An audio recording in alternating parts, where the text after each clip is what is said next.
we got a kind of a breaking news. We got to talk about this. It's super important type of podcast for you today. It's Saturday, July 29th, and we are in a middle of something super historic here in Southern California.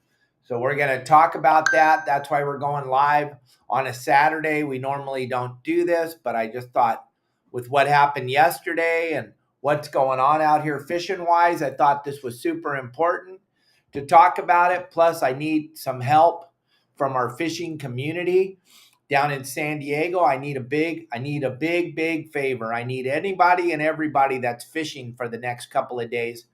I need everybody to help me, and I will help everybody. Hey, Max, how are you, buddy? I will help whoever is willing to help me in Southern California, San Diego area. Can't do anything above San Diego right now because I don't have enough time and there's not enough time in the day. I need something from everybody. I have a big ask. I normally don't ask. I normally give away stuff, and that's kind of how we run the show. I have a big ask. I need somebody out there to help me out tremendously. I need someone to go catch me a shovelnose shark. I need a shovelnose shark. I don't care if it's a big shovelnose shark or a little shovelnose shark. I need a shovelnose shark. Really, really bad. If someone was to catch me a shovelnose shark, I'll buy you lunch. I'll buy you dinner. Give you a couple of free Your Saltwater Guide t-shirts. I need a shovelnose shark in San Diego, and I need it taken to Tommy Gomes's store, Tunaville, down there in San Diego. I need a shovelnose shark. Tommy said he'll keep it on ice for me. I need really bad. I'll be up there on the 3rd of August for the Anthony Shea Lifetime Conservation Award, going to be given to Bill Shedd. And I just need you guys to all, anybody that knows anybody that's going fishing, shovelnose shark, I need it. I know it sounds silly. Why would anybody want a shovelnose shark? I need one really, really bad. I need to make a really, really spectacular video on how to fillet the shovelnose shark. And it's going to be, there is no videos out there to show you the proper way to fillet a shovelnose shark. So that's what I'm going to do. If someone can get me a shovelnose shark, guitar fish, whatever you want to call it, I need one, and I need it bad, and I need it for this weekend, or for Thursday. So you got Saturday, Sunday, Monday, Tuesday, Wednesday to catch it. A lot of them get caught in San Diego Harbor. A lot of them get caught out in the ocean when people are fishing in the surf line with grunion or squid or anchovies, drifting for halibut. A lot of times people will catch a shovelnose shark. So if someone's able to get me a shovelnose shark, that would be spectacular. You're not allowed to sell it unless you're commercial. So all I can say is if you get me one, drop it off at Tunaville Market, Tommy Gomes. Give me a call if you got one. We'll get it all set up. Tommy said he'll keep it on ice for me for a couple of days. I'm calling everybody. I'm calling all favors. Anybody that can help me out. If you have a social media platform you want us to help you build up, I will post all over it. I'll give you full credit for getting it for me. I will prop you up and I will help you out tremendously with your social media page. We get somewhere between 12 and 30 million views a month across social media, so it will help you out tremendously. But let me know if you can get me a shovelnose shark. That would be great. I'm really stoked. But what we're talking about today is, again, yesterday, the Lexi out of Dana Wharf Sport Fishing caught 2 albacore. That's incredible. There hasn't been any albacore caught in Southern California in a very long time. That's the third albacore caught so far, and I think we're just on the brink of something really spectacular. The amount of yellowfin tuna, I talked to a couple of our members who own purse seine operations, and the volume of yellowfin tuna between Catalina and the beach is mind-boggling. You'll see the purse seiners out there working. Gang, don't get all wound up about the purse seine. They're just like everybody else. They're just trying to make a living here in the state of California. The fishery is very, very regulated. Their quotas are very, very low. And it's the United States of America fishermen catching yellowfin tuna. That is not a bad thing. You've got to get off of that going, oh, they're going to take them all. That's impossible. They can't take them all. They're not going to take them all. And you need to understand that commercial fishery, sport fishing boats or commercial fishing boats in the law, in the whole, if you look at a sport fishing boats licensing from the California Fish and Wildlife, it's a commercial passenger for hire fishing operation on a sport boat, if you will. So to understand that when you're getting mad at the commercial, you're actually getting mad at yourself. You're getting mad at something that you're not aware of, and you're getting mad at something that you shouldn't be getting mad at, because commercial fishery is necessary, because those of us in the United States of America, we like to eat fish. We do. But we don't. The sad thing about America, we don't want to know where our fish comes from.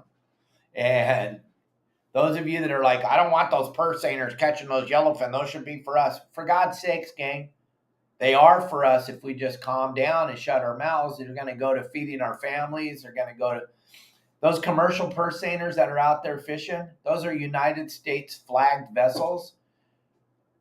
You all got to get on board. United we stand, divided we fall. You got to calm down and understand that these guys that are out there commercial fishing this yellowfin, they're all working together with us, gang. They're feeding America. They're trying to.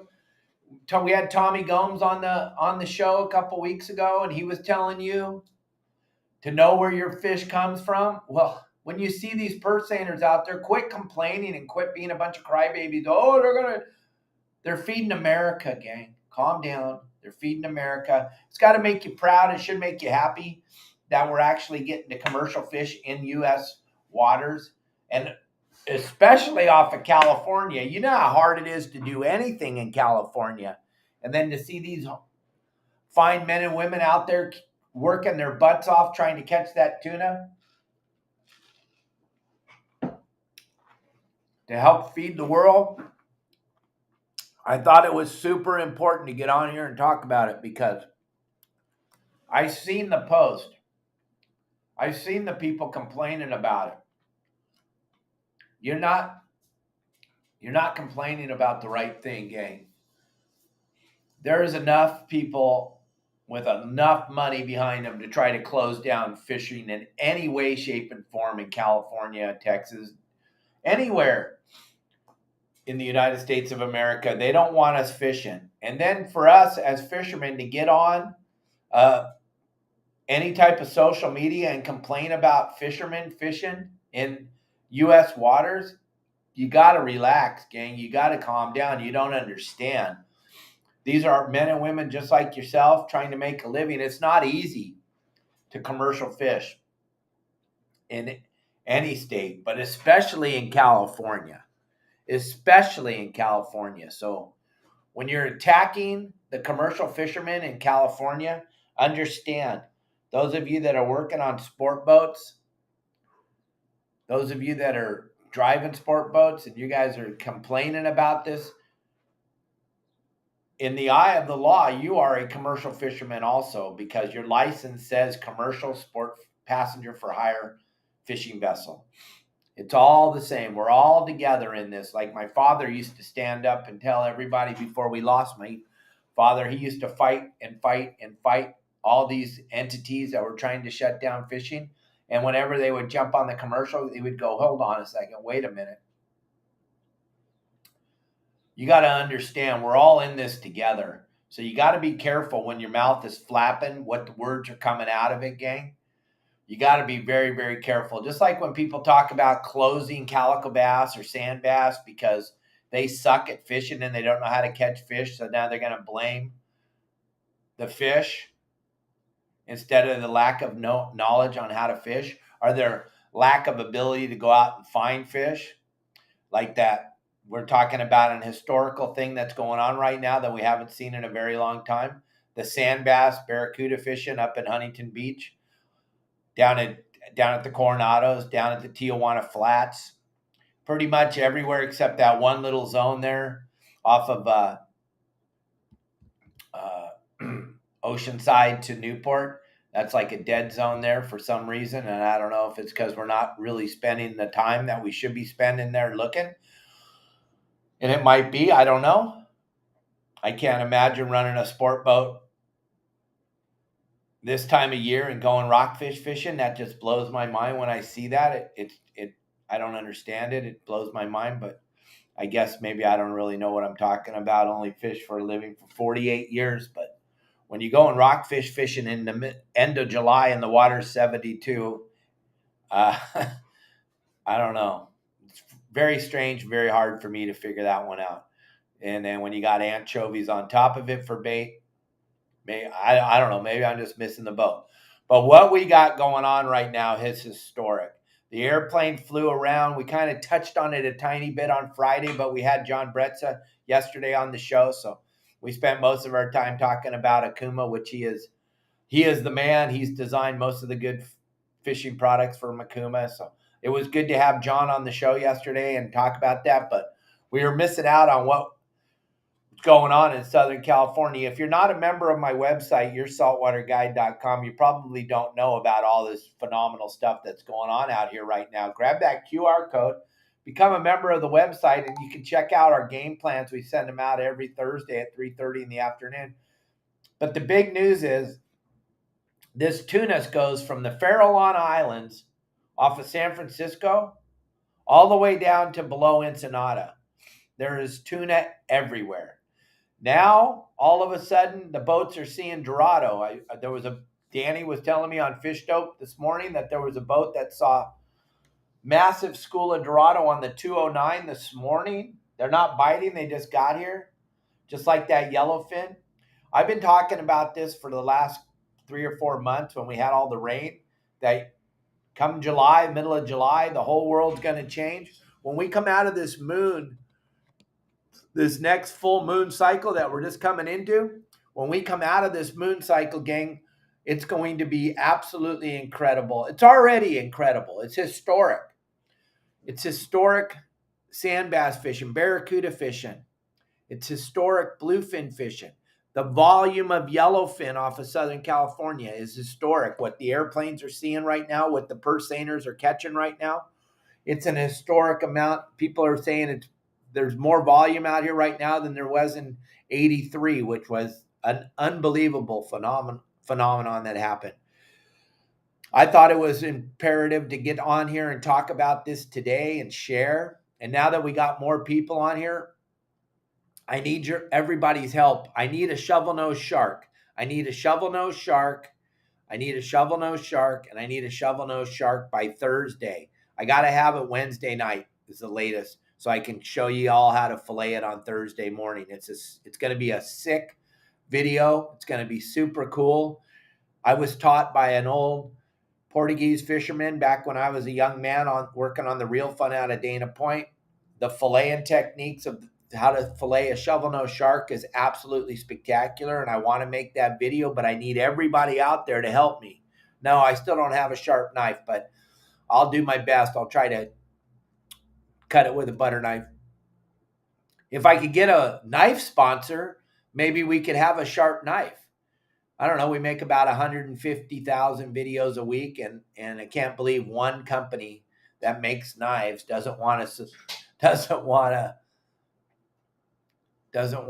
support our channel.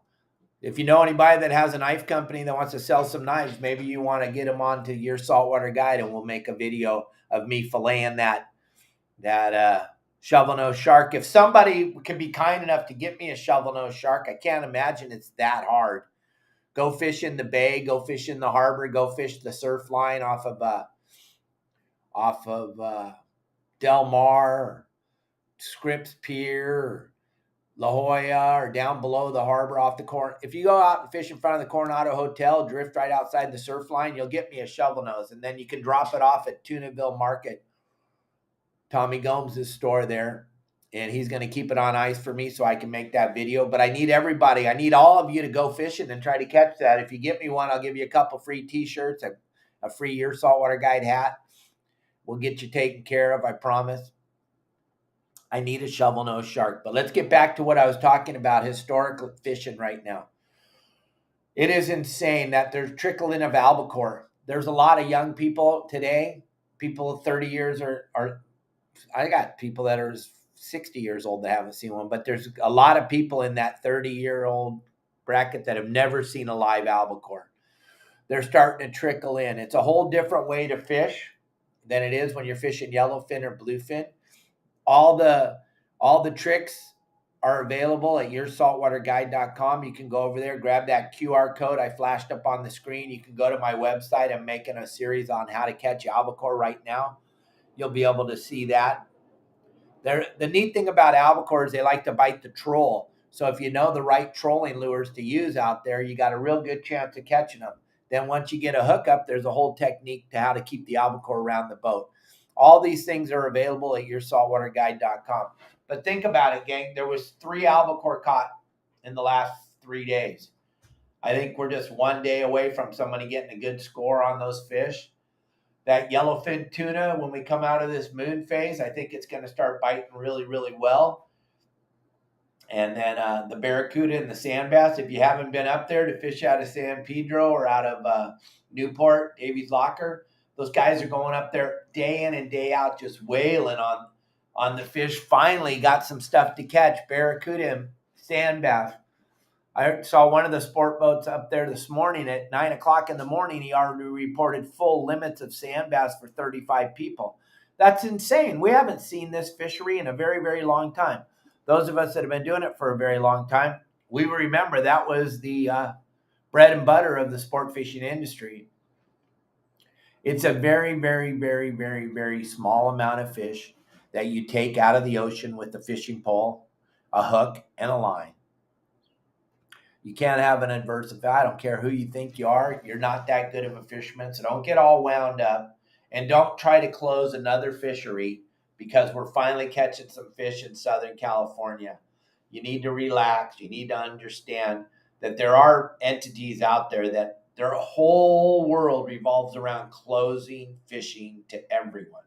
That's the only thing they want to do is close fishing. That's why I'm doing a show on Saturday. That's why I'm talking to you. That's why I usually do these shows Monday through Friday at 12 o'clock Pacific Standard Time. But I was like, I've been reading these posts across social media.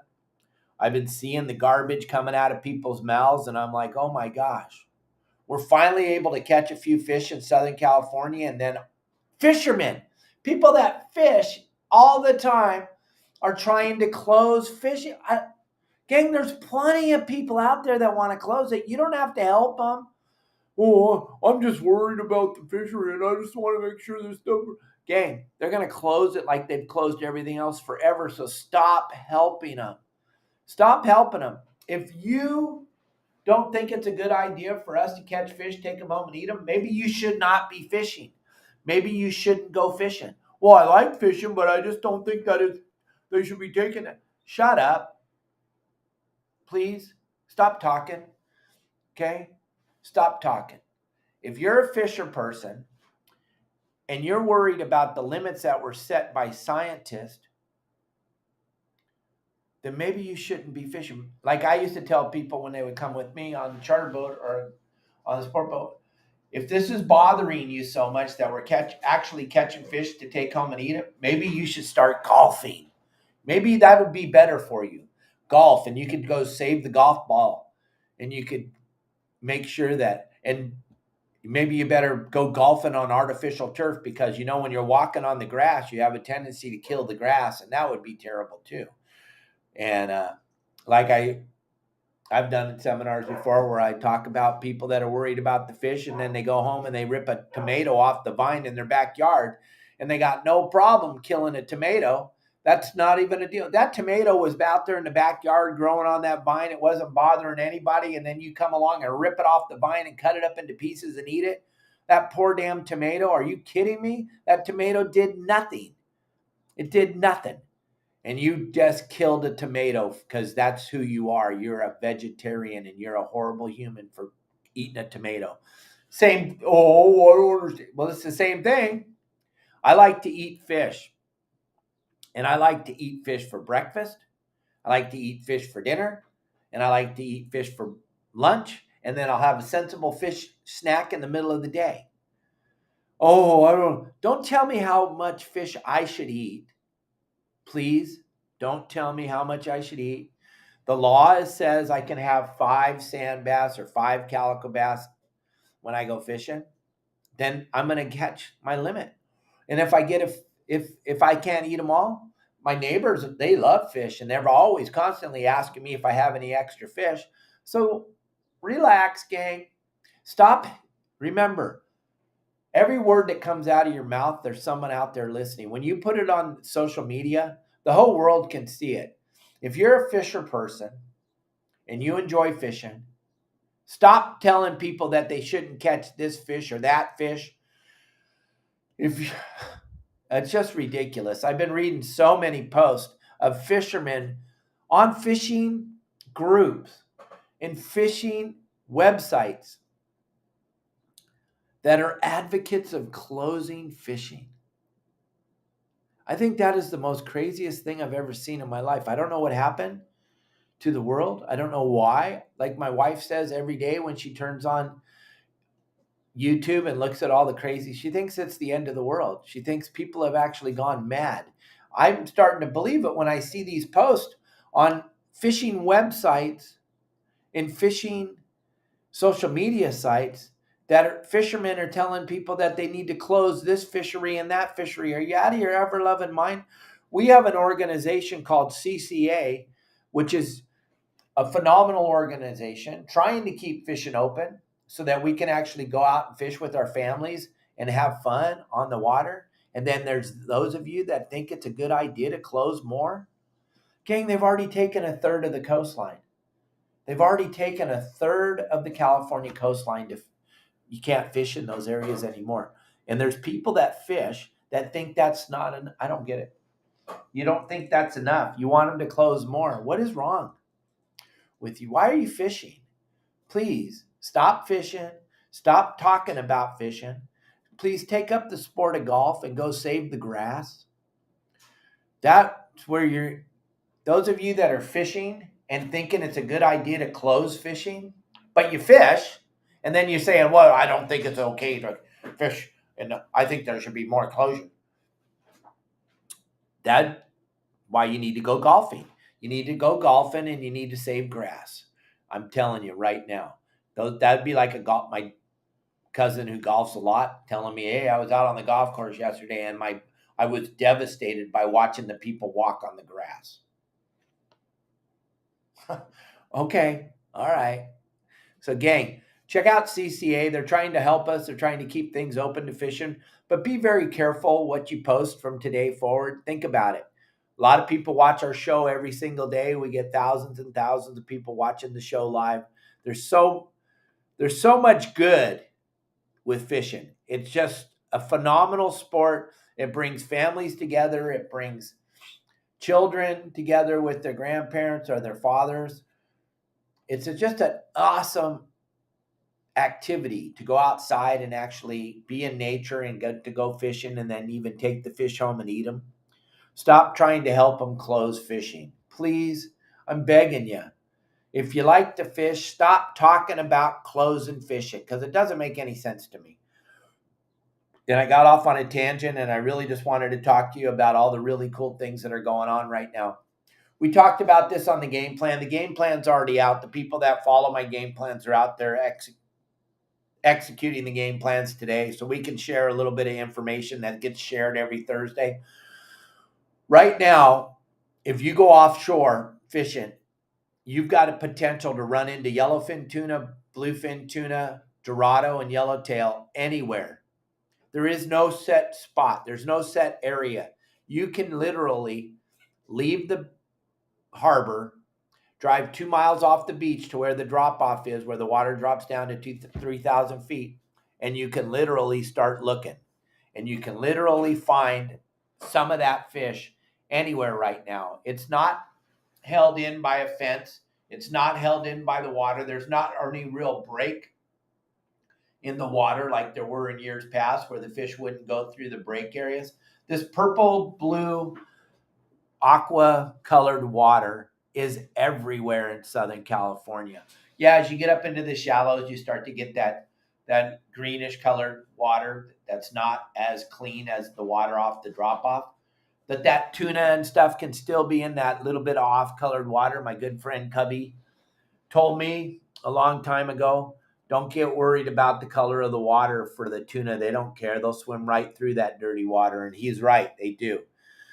And there's a really good chance anywhere you go right now has a very, very, very good chance of finding tuna.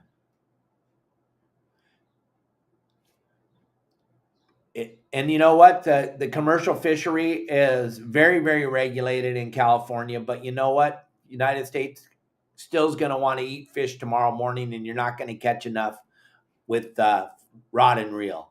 So we need our commercial fishermen to catch our fish so that we can all eat fish. It's super important. It's super important. So, gang, right now, if you're going to go offshore, I would get 3-4 miles off the beach. I'd slow down to 6.5, 7 knots. I'd put some trolling feathers out behind the boat or cedar plug, small feathers. I talk about it on my website all the time. Something that resembles the hatch, match the hatch, just like you fly fishermen. Albacore love those feathers that are like 5 inches long. The Zookers, Billy Miyagawa Sr. made a very, very fine lure, the Zooker lures. These things work phenomenal. There's several different sizes, several different colors. The zucchini for many, many, many years was the go-to, and the cedar plug was the go-to, and there's just so many different feathers that work. Albacore are a great fish because they bite the troll, and like a lot of us in Southern California, we haven't seen good trolling fishing. Most of the people that are new to fishing have never seen good trolling fishing. This is the time now to get your trolling lures out. You can get a blind jig strike on that albacore just about anywhere. There's no fence out there to stop this fish from swimming right into the beach up and down the coast. The water is better than we've ever seen it in Southern California. And another thing I want to talk about is I hear this a lot. The good old days. Don't you miss the good old days, Cap Dave? Don't you miss? Right now is about as good as it's ever been in the history of the planet Earth. Right now, it is the good old days. My dad talked about it right before he passed away, that the good old days. Never saw bluefin like we saw. My dad missed out on that Dorado fishing last year. He passed away right before it happened. We never saw that ever in Southern California. So when you're talking about the good old days, right now is the good old days. Right now is about as good as it's ever been in Southern California. So remember that too when you're thinking, we got to stop. We got to close more fishing. We got to close more fishing. Please stop. The fishing is so phenomenal right now. The water is so clean right now. Everything, the table's set. It's going to be one of the most prolific August, September, Octobers that we have ever seen in Southern California. The volume of fish that are here, the volume of bait, and the amount of people that are so interested in fishing now. This is going to be incredible. It's going to be so much fun. I hope you all got a chance to get out there. And if you've never gone fishing before, this could be the year to get out there and go fishing and go give it a try and go see what it's all about. Because I'm telling you, this year is going to go down. They're going to talk about this like old timers like myself talk about 83, the El Nino of 83. There's going to be guys sitting in front of you talking in 15 or 20 years about that bite in 2023. That was the most incredible thing that they've ever seen. They're going to be talking about this. So please, if you even think, hey, I just want to go out there and see what this fishing thing's all about, this is the year to check it out. This is the year to get out there on the water and go and check it out, gang. Don't be afraid. Don't be afraid. And those of you on the East Coast and those of you in Texas, remember, they're coming for you guys too. They want to close. They want to do anything that has to do with going outside. They don't want us doing this fishing thing. Boy, it just pisses them off. They? Oh, you know who they are. They. That's real easy to figure out. I just saw that question. Who are they? Really? If you don't know who they are by now, then you probably don't got much of a chance. They want us. Anybody that has a suntan, anybody that goes outside, anybody that smiles, holy shit. If they find out you're smiling, oh baby, they are going to tax the living bejesus out of you till they wipe that smile off your face. They are coming.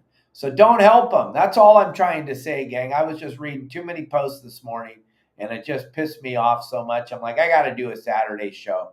I got to get out there and talk about it because it is prolific right now, what we're seeing on our waters offshore right now. What we're seeing on the Horseshoe and the Huntington Flats and Catalina and San Clemente Island and the Channel Islands, down off the Coronado Islands. It is unbelievable, and we just need to make sure that we don't help them close more stuff. Just remember, when you open your mouth and put it on the internet, it's there forever, and people are seeing it. It's crazy. Well, yeah, we can't, David, I can't use that word. I can't talk like that. I don't want to get banned, unfortunately.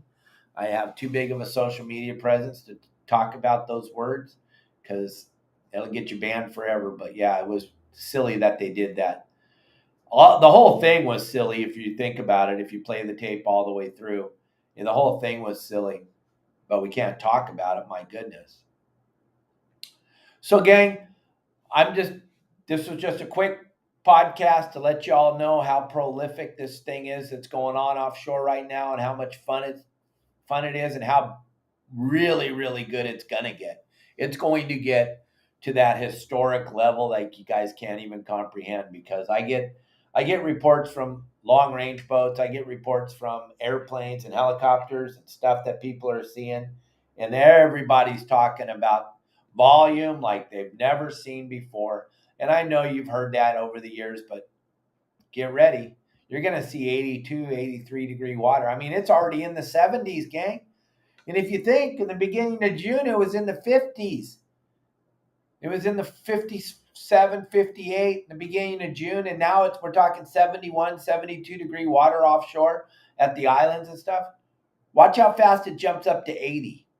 We got a couple of spinners down here, and I'll post some pictures of those in the next few days. What are spinners? A couple of hurricanes down below here, down below Cabo, that are going to be coming up that way, pushing more and more bitchin' warm water, more and more bitchin' fish up into Southern California. So we're in store for one heck of a historic season. So just keep your head down, keep your mouth shut, quit complaining about stuff you don't know anything about. Like I said, if you fish and you're posting on the boards about people catching fish and it's pissing you off, you should stop fishing right now, because we've had plenty of years of catching nothing. We don't need any more closures. Thank you all very, very much for tuning in today. It was a good little way to talk to you. Don't forget to check out my website, yoursaltwaterguide.com, gang, if you want the true stories, if you want to know what's really going on. Don't miss our podcast. Monday through Friday, 12 o'clock Pacific Standard Time. We're constantly always bringing you really good information, and we'll keep doing it if you keep watching. And it seems like everybody's going to keep watching, so we're going to just keep doing it. I want to thank everybody for joining us today. That was a big audience we had on a Saturday. Thank you very much. And I'll see you all on Monday. Make sure you watch the show. Thanks for watching. See ya.